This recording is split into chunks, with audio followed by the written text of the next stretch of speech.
Hello friends, আমি সুস্মিতা চলে এসেছি একটা নতুন ভিডিও নিয়ে। আজকে বিরাটিতে আমাদের দোকানের পাশে একটা মোমোর দোকান খুলেছে, সেখানে গেছিলাম যে ছেলে মেয়ের জন্য কিছু খাবার আনতে। তারা বায়না করছে, তা ছেলে বলল যে বার্গার আনতে, মেয়ে বলল মোমো আনতে। তা ছেলের জন্য বার্গার আর মেয়ের জন্য মোমোর অর্ডার দিয়ে দাঁড়িয়ে আছি।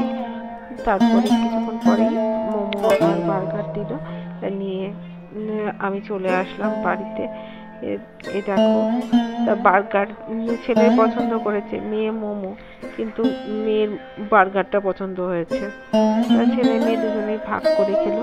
তা মেয়ের আবার চকলেট মোমো বেশি পছন্দ হয়নি, তা চকলেট মোমো এক পিস খেয়ে বাকিটা আমাকে আর আমার হাজব্যান্ডকে দিল।